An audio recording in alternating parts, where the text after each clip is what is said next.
semuanya, welcome back. Saya Ligwina Hananto dan ini adalah bagian dari Fun Financial. Di QM Financial kita ngebahas sesuatu yang fun untuk ngomongin segala sesuatu yang serba finansial. Caranya gimana? Misalnya kita ngebahas tentang film atau seri TV yang lagi hits banget. Di episode sebelumnya kita udah bahas tentang drama Korea dan gue nggak bisa relate, gue nggak ngerti. Teman-teman yang diundang itu berjuang supaya gue mau nonton. Mari kita lihat apakah itu akan terjadi. Tapi ada satu serial yang mempengaruhi gue dan gue ngerti banget keuangannya di situ, yaitu serial Star Trek. Gue tunjukin dulu ya, gue punya apa aja. Jadi seragam yang gue pakai ini adalah seragam The Original Series dan ini adalah pin Star Trek-nya. Kemudian ini tadi bungkusnya. Lalu gue juga punya action figure-nya, ini Sarek, bapaknya Spock kalau kalian tahu di Planet Transfer. Nah ini bapaknya Spock. Habis itu ini Geordi LaForge dari The Next Generation. Tapi ya supaya fair, kita jangan cuma ngemain Star Trek. Ada sesuatu yang lain juga, namanya Star Wars.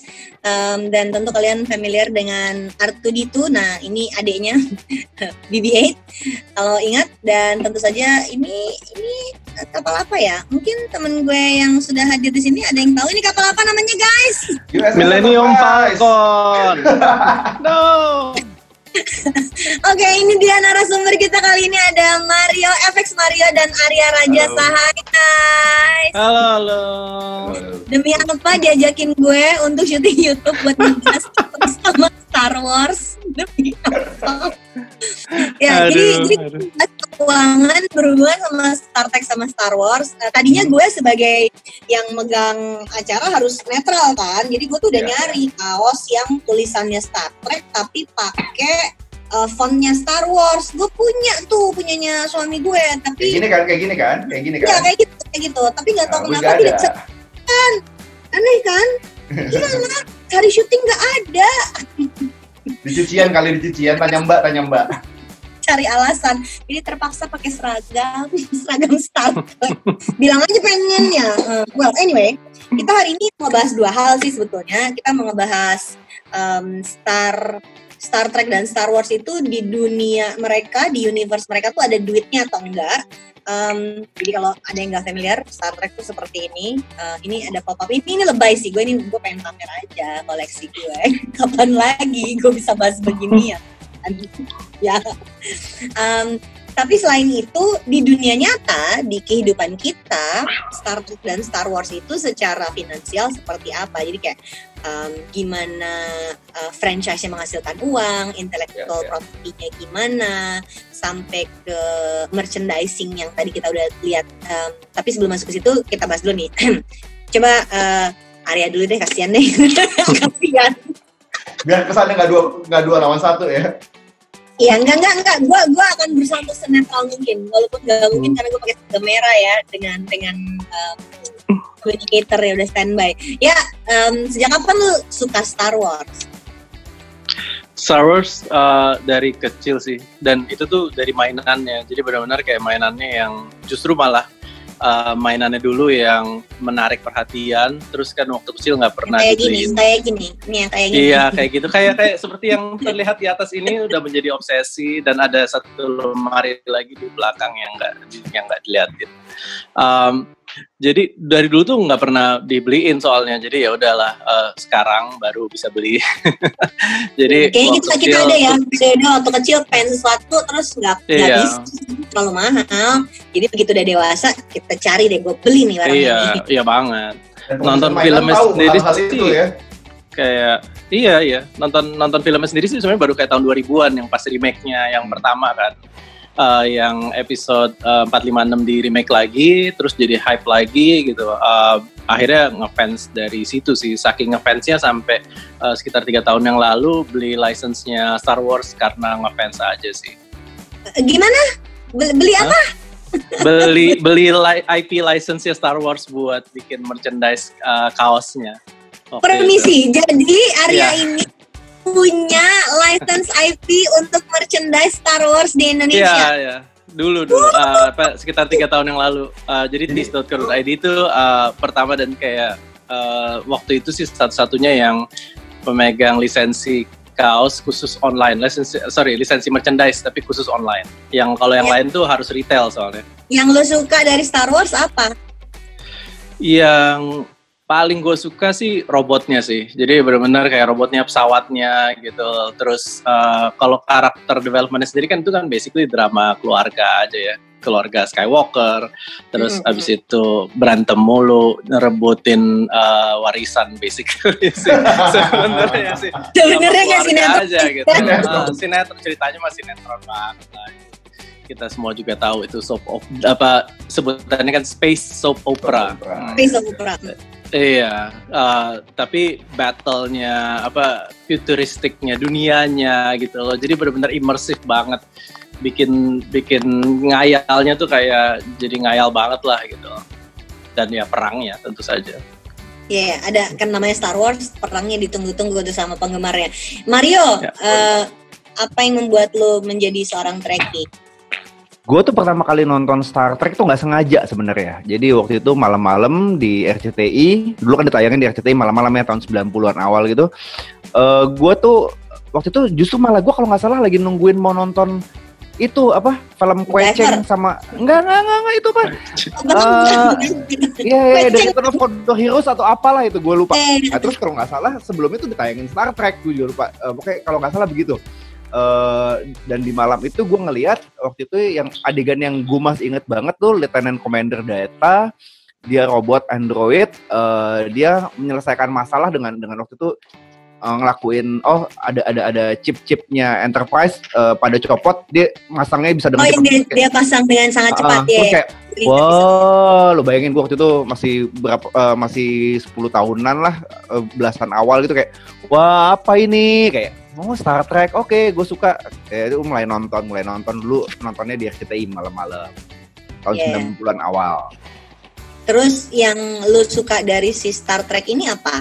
Kalau Arya kan tadi cerita dari storyline sih nggak terlalu, karena semua tahu ini adalah space soap opera rebutan warisan gitu bercandanya Arya. Tapi kan mechanical-nya, pesawatnya, sampai mereka bikin robot-robotnya imersif dari semua elemen yang ditampilkan sebagai latar belakang, si planetnya itu kan sangat menarik di Star Wars. Kalau di Star Trek apa? Karena beda ya, Star Wars itu kan film. Layar lebar kan, Star Trek serial ada juga lainnya, tapi kan layar lebar kan, yang kita kenal sebagai Star Wars itu layar lebar. Kalau Star ada layar lebarnya, tapi kan yang kita pertama nonton tuh justru serialnya ya. Serial TV-nya gitu. Sebenarnya gue lebih terpapar Star Wars duluan waktu gue kecil. Nonton 456 tuh waktu lebih kecil lagi dulu, tapi waktu itu ya udah biasa aja, lewat aja gitu. Terus kayak begitu Star Trek kayak gue memilih suka Star Trek karena waktu itu tuh banyak banget film tentang masa depan. Ada Judge Dredd, ada apa, tapi semuanya tuh di masa depan digambarin masa depan tuh kacau. Terminator gitu kan, selalu digambarin masa depan tuh kacau. Terus kayak kalau di Star Trek masa depan tuh nggak kacau ya, masa depan tuh ada order, ada keteraturan, ada United Federation of Planet yang ngejaga kedamaian. Ini kayak gue suka ini gitu sih awalnya sebenarnya. Jadi karena beda, nggak jadi gue kayak punya harapan di masa depan nggak sekacau yang film-film yang lain lah gitu. Ini kemarin Mario sempat kirimin ke gue ada Jonathan Frakes, pemerannya Commander Riker, itu ngomong gini tentang Star Trek. Nih gue bacain sepotong aja ya. Jadi dia bilang gini, dia 33 tahun lalu audition, jadi audisinya dia untuk perannya dia itu sampai 33 kali untuk role-nya Commander Riker, dan dia bilang ketemu sama Gene Roddenberry yang menciptakan Star Trek itu, dan dia ngomong tentang visinya untuk masa depan. Visinya tentang abad 24 itu adalah masa depan yang tidak ada seksisme, masa depan yang tidak ada racism, tidak ada yang kelaparan, tidak ada yang tamak, dan semua anak-anak di masa depan itu bisa baca. Nah, itu visinya Gene Roddenberry itu seperti itu. Dan ini membawa kita ke pertanyaan tentang kalau udah nggak ada itu semua, masih ada duit apa enggak sih gitu, ya nggak sih? Kayaknya semua sumber masalah-masalah itu adanya di duit kan, ya nggak sih? Ketimpangan pemilikan uang. Kenapa anak nggak bisa baca? Karena fundingnya sekolah nggak benar. Racism itu terutama diantaranya ada imbalance dari kekuatan keuangan sampai ada slavery kan gitu. Sexism juga, perempuan dibayarnya pay grade lebih rendah. Yeah. Tapi di dunia Star Wars sama Star Trek, kok gue nggak register tentang uang ya? Sebenarnya masih ada nggak sih, Mario dulu kali, di dunia Star Trek uang itu ada di mana? Kan Live Long and Prosper itu menurut gue tentang duit dong, Live Long and Prosper jangan cuma panjang umur panjang dan kaya. Gitu. Tapi gue nggak pernah lihat satupun anggotanya Captain Picard atau Captain Kirk bawa duit. Iya. Atau kartu ATM gitu, nggak ada gitu kayaknya serialnya. Sebenarnya di Star Trek itu di abad, kalau settingnya udah abad 23, 24, uang udah nggak ada. Dibilangnya New World Economy. Jadi ketika umat manusia sudah melewati batas kebutuhan akan uang, jadi mereka bekerja tuh udah bukan buat akumulasi kekayaan lagi, tapi mereka bekerja untuk menjadi apa ya istilahnya pribadi yang lebih baik lah. Bagaimana lu develop sebagai seorang manusia, lu berkontribusi pada masyarakat, hal-hal yang kayak gitu. Kalau di ngomongin masih ada uang apa enggak, masih ada uang sebenarnya, tapi itu adanya di dunia lain, bukan dunia lain paranormal ya, bukan di bumi dan bukan di bumi dan sekitarnya. Jadi kayak ada istilahnya tuh di Beta Quadrant itu ada ras namanya Ferengi, beberapa ras tuh Ferengi, Cardassian. Oke, di tempat yang masih jauh itu masih ada beberapa planet yang masih pakai uang. Walaupun bentuknya sedikit itu beda. Yang kupingnya gede itu ya? Ya, yang kupingnya lebar. Dia itu ras yang sangat kapitalis dan sangat istilahnya? Kapitalis. Bulus. Iya, kalau bulus. Mereka punya gitu. Mereka sampai kayak aturannya Ferengi apa? Ferengi Rules of Acquisition. Rules of Acquisition, iya. Jadi mereka tuh punya kayak satu kitab suci tuh bagaimana lu mengakumulasikan bagaimana lu jadi kaya deh gitu. Walaupun tentang kesedihan sih Ferengi. Iya, jadi rulesnya tentang uang semua. Kayak misalnya bagaimana kan ada beberapa yang kayak plesetan dari pepatah manusia sih, kayak if you give fish to a person he'll eat for one day, but if you sell him a fish you'll have a steady customer, kayak gitu-gitu ada bercandaan kayak gitu. Terus that's a good one. That's a good one. Yeah. Terus tapi dia sangat patriarki, ras ini sangat patriarki. Jadi ada salah satu bagian di Ferengi Rules of Acquisition itu bilangnya females and finance don't mix. Lo bisa emosi Win dengerin nih Win ya. Females and finance don't mix. Gue selalu bercanda, dunia gue itu sangat berhubungan sama uang. Sementara gue seorang Trekkie sejati kan. Jadi kalau gue ada di dunia Star Trek, gue akan pengangguran. Gue bilang kemungkinan besar gue akan diperbudak di Ferengi. Gue bilang ngajar finance buat perempuan-perempuan Ferengi supaya kita berdaya. Iya. Jadi di Ferengi itu mereka masih ada uang, tapi bentuknya namanya gold press latinum. Latinum itu logam cair seperti perak, tapi karena dia bentuknya cair, jadi buat memudahkan transaksi dipadetin ke dalam emas batangan. Nah, di masa depan itu ceritanya emas batangan itu udah nggak ada nilainya. Kalau kita kan masih memuja-muja emas ya, emas selalu naik, emas investasi yang pasti aman. Nggak. Di masa depan abad 23, 24 emas nggak ada harganya. Jadi kalau ada emas doang nggak ada latinum ya dibuang-buang untuk emas gitu. Jadi gold press latinum. Jadi gold press latinum yang dipres sama emas. Di dalam emas. Latinumnya dia nggak berharga gitu ya. Jadi emasnya tuh dianggap nggak berharga. Latinumnya yang dilihat. Nah, terus yang menarik lagi, Ferengi ini kan dia sangat patriarki. Perempuan itu tidak boleh berbisnis. Padahal mereka ras yang sangat bisnis banget. Udah dianggap SJW banget tuh sama Ferengi pasti. Nah, makanya tapi ada yang menarik. Ini ada satu perempuan, mamanya si Quark. Jadi dia diam-diam berbisnis. Jadi kalau Ferengi itu perempuan nggak boleh berbisnis di rumah doang. Quark itu yang punya bar ya di Deep Space. Deep Space Nine, bahkan perempuan nggak boleh punya baju gitu, lo bayangin sampai baju aja nggak boleh gitu, karena nggak boleh keluar ya, lo ngapain pakai baju gitu, segitu patriarkinya gitu. Iya. Nah terus mamanya Quark nih coba bisnis sendiri nih, tapi dia diam-diam, dia sembunyiin identitasnya, ternyata dia bisa kaya juga. Jadi kalau gue ngelihatnya ini agak nyerempet feminisme karena ini tahun 90-an munculnya, jadi kayak karena waktu itu feminisme baru muncul, kayak mau nunjukin nih, perempuan cuma perlu dikasih kesempatan kok buat bisa equal sama kayak laki-laki gitu. Star Trek in the 90s udah bikin kayak gitu ya. Tapi it's in the 90s. Dari tahun berapa tuh yang the original series yang Uhura udah jadi communication officer, the tahun 60-an interracial kiss Uhura sama Captain Kirk itu, itu kan sempat heboh juga ya. Jadi mereka berani dobrak yang seperti itu. Jadi ngomongin konsep uang aja dia berani untuk bikin fiksi yang beda banget. Science fiction tuh kayak nerobos apa yang kita ngerti gitu. Kalau dari Star Wars, uang tuh ada di mana ya? Karena Star Wars itu kan ada Jedi gitu ya, si kesatrianya. Terus ada si The Rebellions ini kan. Gue dasar orang keuangan kan, kepala gue, how do you fund an army like that gitu? Nggak terbayangkan sama gue cara mereka mengadaptasi nilai uang di universe-nya Star Wars tuh kayak apa. Tapi kalau gue inget, banyak banget adegan-adegan ke pasar, ya nggak sih? Ya. Di Star Wars tuh banyak adegan ke pasar, dan berarti kan ada yang dianggap jadi uang untuk diperdagangkan di dunia Star Wars. Sepengetahuan lu, karena gue punya pengetahuan yang sangat terbatas sama Star Wars, dunia Star Wars itu ada duitnya nggak? Ada banget malah, karena di dunia Star Wars sendiri tuh tidak optimis sama sekali gitu. Jadi perbudakan masih ada, seksisme masih ada, pokoknya tidak ideal sama sekali lah. Makanya perang mulu gitu. Makanya namanya Star Wars gitu. Dan kita ingat gimana yang justru bikin salah satu, mau ngaku atau enggak, banyak laki-laki menjadi fans itu karena Princess Leia dengan the golden bikini kan?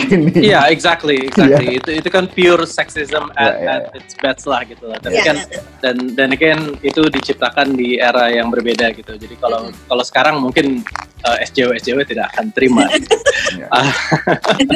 Jadi dunia Star Wars tadi kata lo bukan dunia yang ideal. Di masa depan ya, masih segala masih ada tuh. Jadi beda banget sebenarnya sama visinya Gene Roddenberry. Kalau Gene Roddenberry, no hunger, no children illiterate, no sexism, racism. Di Star Wars malah semua itu masih ada, dan makanya perang mulu gitu. Ya, masih ada banget. Dan duit itu ada berdasarkan siapa yang lagi berkuasa gitu. Jadi kayak ada Republic Credits gitu, habis itu kan berubah jadi Imperial Credits, habis itu dikalahin lagi jadi New Republic Credits gitu. Jadi ini kayaknya financially sih hancur banget sih gitu. Plus to be honest, it really doesn't make sense karena perang kan butuh duit ya, tapi entah kenapa duitnya nggak habis-habis gitu. Terus kayak bikin Death Star. Bikin Death Star itu kan aneh banget, nggak masuk akal kalau nggak ada apa ya, kayak gue sih curiga nggak ada finance team di tim kreatornya Star Wars sama sekali gitu, karena bikin Death Star mahal banget kan, dihancurin, habis itu kayak beberapa tahun ya kan, beberapa tahun kemudian tiba-tiba ada bikin lagi gitu kan. Maksudnya kayak gue tuh mikirnya kayak pitchingnya gimana gitu, kayak bikin Death Star nih terus hancur nih, gimana cara kita balas lagi, kita bikin lagi gitu. Gue minta $60 billion lagi dong gitu, kayak oh ya udah deh dikasih lagi gitu, gimana gitu ceritanya gitu. Itu so weird gitu. Terus solusinya di yang sequel barunya, di yang ke-7 kan waktu itu adalah gimana caranya kita bikin Death Star 10 kali lipat lebih besar gitu. Saya ini duitnya dari mana gitu. It really doesn't make sense at all gitu. Plus kayak di yang ke-9 aja kayak tiba-tiba dia punya satu planet. 9 tuh yang mana sih? Coba gue kan nggak hafal. Yang 9 tuh yang mana ya? Kylo Ren. Yang Kylo Ren. Kylo Ren ya, yang Kylo Ren sama Daisy Ridley itu yang 789. Kalau 456 kan Luke Skywalker sama Darth Vader. 1, 2, 3 kan Anakin Skywalker, jadi Darth Vader yang masih muda sama gurunya, ya kan. Terus si Ewan McGregor. Ada satu lagi yang beda sendiri itu apa? Mandalorian. Kalau itu one shot, jadi ada Rogue One, ada Han Solo yang apa? Jadi story satuan. Jadi ada Rogue One sama Han Solo, itu beda lagi ya? Tapi itu canon kan? Itu canon tetap, cuman terpisah dari yang kan biasanya kan trilogi kan. Iya. Jadi sekarang tidak dibuat trilogi. Buat seruan aja gitu. Jadi kalau orang pergi ke pasar, ingat nggak mereka belanjanya pakai apa? Gue suka penasaran aja ngapain. Pakai kredit. Jadi selalu belanjanya pakai kredit. Tapi di beberapa planet lain juga kayak contohnya Mandalorian gitu. Dia bisa trade dengan logam mulia. Di situ contohnya Beskar Steel. Ada juga yang trade dengan kristal, jadi walaupun kayak currency-nya ini conversion-nya nggak tahu gimana gitu loh, tapi bisa ditukar lah dengan tapi ada kelihatan terjadi transaksi. Kelihatan terjadi, bahkan ada bounty hunter kan, jadi bounty hunter kan tetap duit. Oh iya benar, ada bounty hunter berarti ada bounty-nya dong. Ada bounty ya, terus transfer duit dari tangan ke tangan lain, pip cut, kan ya itu enak tuh, lumayan tuh. Digital semua lah harusnya kalau kayak gitu. Jadi di masa itu mereka udah punya ya. Iya. Tahun 80-an tuh ada mereka udah punya tuh. Itu katanya gereja setan tuh kalau tahun 80-an. Username jenius lo apa nih. Cuman nggak dikasih tahu aja. Itu tahun 80-an pernah beredar fotokopian katanya masa depan yang nanti dikuasai gereja setan kayak gitu. Jadi katanya badan lu di barcode nanti lu tinggal tap doang. Enggak, bukan umat gereja, kita nggak pernah dengar. Iya, ada tuh kayak gitu. Zaman gua kecil tuh kayak apa sih ini gitu. Iya. Ternyata adalah transfer QR code gitu kan. Transfer QR. Dengan seperti itu, jadi sangat menarik ketika dua universe itu malah punya konsep masa depan yang sangat berbeda gitu. Kalau menurut kalian yang lebih realistik, bukan bilang mending kayak Star Trek atau mending kayak Star, dua-duanya kan udah pasti fiksi kan? Kata siapa? Enggak, asli, enak aja. Kata siapa fiksi? Hey, this is real. Ayo. Sebagai Trekkie yang sesungguhnya pasti menolak kalau di Star Trek itu fiksi ya. Kacau banget ini. Ya maksud gue, mana yang kayaknya akan terjadi buat kita yang paling dekat, karena kayaknya gue udah kenal sama kalian lebih dari 10 tahun kali kan, betapa cara kita bertransaksi itu beda banget. Bahkan sekarang lagi pandemi COVID, kita di rumah semua, bener-bener ngomong di screen kayak Star Trek ini bener-bener kejadian loh. Dulu kan nggak ngobrol begini. See, it's not fiction. See, another proof it's not fiction. Video conference ada di Star Trek dari tahun 70-an. Apa yang menurut kalian akan terjadi? Visi kayak apa yang menurut kalian akan terwujudkan dari science fiction ke dunia nyata? Arya dulu kali. Oke.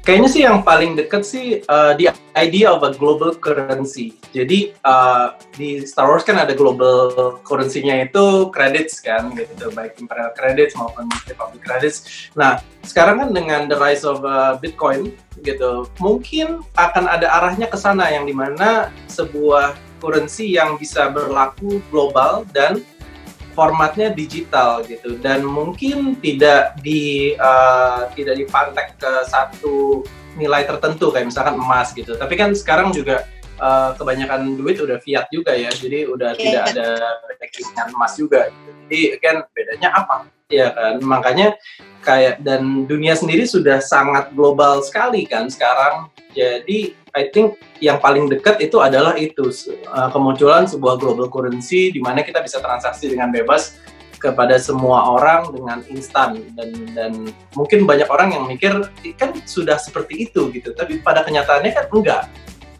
Ya, jadi yang paling dekat sih bayangan gue ya itu sih global currency, sebuah format currency yang digital yang kita bisa pakai di seluruh dunia. Dan ya harus digital gitu, dan harus instan, dan bahkan kayak di dunia yang sekarang aja, kayak ini udah 2020, banyak orang yang berpikir mungkin itu sudah kejadian gitu, pada kenyataannya kan sebenarnya enggak gitu. Tetap aja ada konversi yang membingungkan gitu, tidak bisa instan gitu, ada biaya yang terjadi di banyak pihak gitu. Jadi paling dekat sih kayaknya sih itu ya. Ya, ini akan sangat menarik karena dari dulu itu udah ada orang yang pakai dijadikan riset, misalnya Big Mac conversion. Jadi membandingkan harganya Big Mac dari di berbagai negara. Untuk McDonald's. Karena apa yang kira-kira di seluruh dunia ada yang paling dekat itu McDonald's, dan ambillah yang paling gedenya Big Mac. Walaupun kayaknya gue terakhir makan Big Mac kapan nih? 20 tahun lalu kali. Udah gak sanggup makan segede gitu kan. Tapi bayang gak, kalau dulu sempat ada yang 1 kaleng Coca-Cola, tapi ternyata tidak seluruh negara orang itu minum Coca-Colanya. Jadi akhirnya Big Mac yang dijadikan conversion untuk mengukur kemampuan pembelian seseorang dari satu negara ke negara lain. Kalau Mario tadi kan lo bilang proof is not science fiction. Apa aja yang udah terjadi dan dibuktikan dari Star Trek sekarang udah hadir di kehidupannya. Selain ngomong sama screen ya, gue bener-bener ngerasa kayak di Starship banget nih, gue ngomong sama screen terus, gak bisa keluar rumah. Gue bener-bener lagi ada dalam Starship apa gimana. Kalau dari sisi teknologi, gue agak percaya kalau kita emang ngarah ke Star Trek gitu. Kayak kita ngomong di screen dulu, mana kebayang sih kita akan banyak-banyak video talk ini kan, video conference. Terus beberapa hal yang udah ada kayak misalnya laptop itu ketika di tahun 90-an tuh Picard pakai komputer lipat yang layar dibuka ke atas, itu kayak itu masih konsep yang aneh tahun 90-an. 30 tahun kemudian laptop adalah hal yang normal gitu kan. Kemudian jadi tablet, yes gitu kan. Jadi kalau dari sisi teknologi, gue percaya bisa aja nih ngikutin Star Trek nih. Bahkan transporter aja udah mulai ada risetnya, tapi masih di level atom. Jadi bedanya satu atom, satu tempat ke tempat lain. Tapi kalau makhluk benda mati atau makhluk hidup kayaknya masih jauh banget. Tapi kalau dari level atom, gue dengar udah bisa gitu pindah-pindah satu atom poin A ke poin B. Kalau dari sisi ekonomi, gue agak nggak yakin sama manusia kita bisa seperti manusia-manusia di Star Trek sih. Gue ragunya sama manusianya gitu. Kita tamak, kita tidak bisa bekerja demi kebaikan umat manusia tuh masih jauh menurut gue. Kita masih itu SJW untuk keadilan sosial. Ya, jauh lah. Oke, gue suka banget istilahnya kayak dipakai Saladinda, tamak waifu. We are tamak person gitu. Kita kalau bisa semua kita kumpulin gitu. Oke, so very interesting. Tapi ada satu penilaian lain dari Star Trek Star Wars yang menurut gue kita nggak bahas, yaitu kesuksesan mereka secara finansial. Ada nggak dari kalian yang punya, mungkin Arya juga tahu banget orang dia pegang license-nya Star Wars di Indonesia gitu loh. Jadi ada intellectual property dari Star Trek dan Star Wars, dan pengembangannya sampai dibisniskan, dikapitalisasi betul-betul oleh pemilik IP-nya sehingga menghasilkan uang. Dari Mario dulu kali, Star Trek, mari kita akui lah ya, mainannya nggak kayak Star Wars. Star Trek itu gue nggak ngerti nyari duit dari IP-nya gimana gitu. They're making movies, they're making TV series, tapi nggak mau bikin mainan yang bagus gitu. Gue nggak heran. Padahal TV series sama film itu kan marketing. Lu cari duitnya salesnya dari mainan kan? Dari serialnya tuh syndicated property ya. Jadi masuk ke Netflix, masuk ke Prime, masuk kemana-mana gitu ya. Tapi mainannya nggak ada yang benar. Nggak ada. Kalau ada dikit banget dan nggak ada yang nggak bagus-bagus banget sampai ya gue gini deh. Gue pernah ke satu Toys Fair waktu itu di Balai Kartini. Gue lupa yang namanya apa. Gue nggak nemu mainan Star Trek. Udah jadi Toys Fair nggak ada satu main. Itu mau barang, mau mainan kan di sana. Kalau Toys Fair tuh ada mainan baru, ada mainan bekas gitu kan, atau collection items, collector items gitu kan. Nggak ada mainan Star Trek tuh kayak ya udah deh. Tapi mereka make money dari karakter-karakter yang sangat banyak itu. Dia bikin conventions nama cruise. Yes, mereka kayak monetisasi begitu, kayak bikin pameran, bikin kayak istilahnya kayak Star Trek Convention gitu. Kayaknya gue rasa bisnis model ke arah sana gitu. Bahkan salah satu pamerannya pernah buka di Gancit waktu itu beneran license-nya Paramount Pictures. Gue datang. Lo datang? Datang. Iya, itu foto di bridge kan? Foto bridge-nya NCC 171D beneran. Kayaknya ya udahlah, mereka maunya cari duitnya dari begitu-begituan, dari create experience, bukan lo nggak boleh memiliki. Ya ini suami gue kekeh, ini jangan lupa jangan nggak dikasih lihat dong. Barbie doll. Barbie. Okay. Barbie Uhura. Jadi kalau ada yang bilang mainannya Star Trek nggak ada yang bagus, ada satu Barbie dollnya Uhura, that's it, nggak ada lagi yang lain. Star Wars juga ada Barbie-nya, jadi sama. Iya, maaf Arya, silakan. Pada Arya. mau menjelaskan tentang mainan Star Wars karena gini, memori gue tentang Star Wars itu mulainya nggak dari filmnya dulu, beneran. Mulainya tuh dari Legonya dulu. Jadi zaman dulu pun udah ada Legonya. No, bukan Lego, mainannya gitu, kayak action figure gitu kan. Karena gue inget banget pulang ke Bandung, sepupu gue tuh mainin Luke Skywalker sama Princess Leia. Dan pas gue buka mainannya lengkap tuh, semua ada tuh. Si Chewbacca-nya lah, semua itu ada. Tapi kayaknya itu bukan Lego ya, action figure kayaknya itu dulu. Action figure ya, action figure. Jadi memang kalau Star Wars dari awal itu sudah dipikirkan untuk mainannya gitu, dibandingin sama Star Trek karena kalau Star Wars itu buat anak kecil tetap bisa dinikmati juga kan, karena ya to be fair zaman dulu market mainan ya anak kecil gitu. Sekarang anak gede yang masih kecil, yang jiwanya masih boys kayak gue gitu kan. Sedangkan Star Trek memang tidak ada appeal sama sekali untuk anak kecil gitu. Anak umur 13 tahun gitu mungkin nggak nonton Star Trek dan nggak akan ngerti gitu ini ngomongin apa sih gitu. Begitu nonton Star Wars, jadi memang beda kan, audience aja ya, beda audience menyebabkan beda treatment IP. Betul, jadi ketika mau jualan mainan ya susah gitu. Mainan sendiri kan baru populer di kalangan orang dewasa itu kayak relatively baru-baru ini, kayak sekitar 20 tahun ke belakang lah gitu, karena yang dulunya anak kecil punya nostalgia akhirnya dibawa ke sekarang. Makanya mulai ada mainan-mainan yang harganya 3 juta, 5 juta, 13 juta, 20 juta, 30 juta tuh ada semua gitu karena marketnya ada gitu. Lego juga tetap mereka bisa dibilang target marketnya ya tetap anak kecil gitu. Bapak-bapak jadi punya alasan untuk beliin anaknya padahal pengen main padahal dia yang mainin. Padahal dia yang mainin, tapi age-nya kan selalu tertera tuh 6 sampai 12 gitu. Nggak ada 6 sampai 30 tuh nggak ada. Makanya tapi ya Star Wars itu sangat bisa ngelihat demografi konsumen ya. Maksud gue lightsaber yang 150.000 sampai 300.000 yang plastik ada buat lu pukul-pukul sampai rusak juga bodo amat. Yang 2 juta yang neon yang ada bunyinya ngung segala macam mungkin cuma bisa buat dipajang juga ada gitu ya. Jadi emang dia melayani semua demografi konsumennya dia berarti ya si Star Wars. Betul banget dan makanya dia sebagai IP jadi sangat-sangat berharga karena demografinya itu luas sekali. Bahkan pria wanita suka, dari muda sampai tua suka gitu. Itu adalah sesuatu yang sangat jarang terjadi di dunia IP. Kayak Mickey Mouse ya kids gitu, mereka coba untuk hajar ke atas susah banget gitu. Atau kayak Star Trek ya grown up saja gitu, masuk ke anak kecil juga susah. Jadi secara IP it's very rare untuk melihat seperti itu, makanya sangat valuable. Jadi waktu 3 tahun yang lalu gue ngambil license-nya kan dia bikin tuh presentasinya. Basically itu dia bilang merchandise-nya Disney, merchandise Star Wars itu pada tahun itu saja diproyeksikan sebesar $5 billion globally. Star Wars doang. Jadi dan tahun 2019 Disney sendiri dari retailnya saja itu $54 billion total global untuk mengambil itu sudah di bawah Disney ya? Sudah di bawah Disney gitu. Makanya jadi ini global Disney ya Star Wars sendiri sih estimatednya sekitar 5 billion. Nah, Disney kan ngambil sekitar 7-10% nih untuk royalti. Jadinya dari situ dia dapat $4,7 billion. Ya lumayan lah ya gitu. Buat beli bakmi nggak kelar-kelar. Oh, mungkin itu untuk mewujudkan Death Star.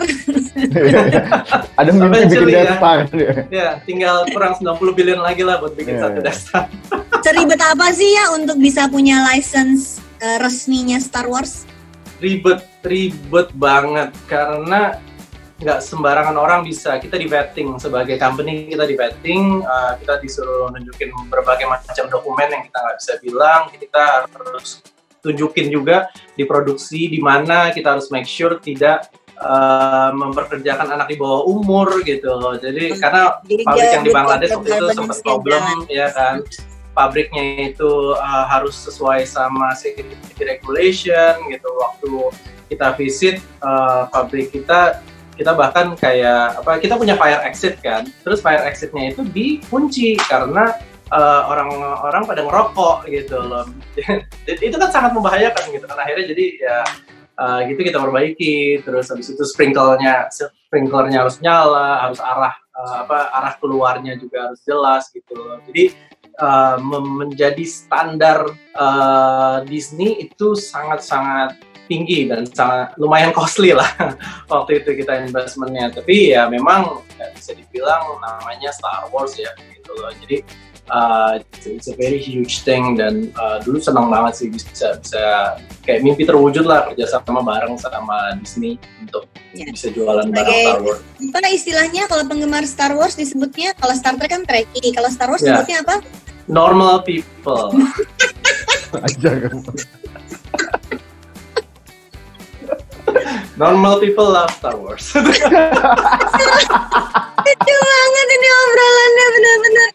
Ini tuh kalau di Twitter Indonesia ya, kita kan berantem ini kan jadi bercanda ya. Tapi kalau temen gue bilang kalau di luar negeri ini tuh perang beneran antara Star Wars sama Star Trek. Karena kita ya lucu-lucuan aja kan. Ya, karena kita kalau di Indonesia orangnya yang suka nggak beda-beda jauh. Nggak beda gitu. Jauh, mirip. Masih mirip, masih dekat. Kayak anak-anak yang ikut fans clubnya Star Wars yang Order 66 tuh. Ini banyak anak Indo Star Trek juga. Jadi ya nggak terlalu beda orang-orangnya. Antara Star Wars sama Star Trek. Gak bisa, nggak ada fandom war di sini. Nggak ada ya. Dan ini lucu banget. Dan ini menurut gue jadi topik yang lucu banget. Oke guys, itu tadi obrolan yang seru banget ngebahas tentang Star Trek sama Star Wars dari sisi finansial. Mulai dari ada duit nggak sih di universe-nya Star Trek sama Star Wars, tapi juga ngebahas dari sisi finansial di dunia nyata. IP mereka itu menghasilkan uang seperti apa, dan ternyata memang beda cara menghasilkan uang di merchandise Star Trek, di conventionnya Star Trek dengan saat Star Wars punya merchandise dan IP yang harus di-manage seperti apa. Mereka punya target audience yang sangat beda, dan kalau di luar negeri mungkin bahkan itu jadi bahan berantem, tapi di Indonesia enggak, karena orangnya itu juga sih nggak banyak. Terima kasih sudah menonton. Ini adalah Fun Financial, karena selalu ada cara yang asik untuk belajar segala yang finansial. May the force be with you. Live long and prosper. Makasih guys, thank you, bye. Thank you. Bye.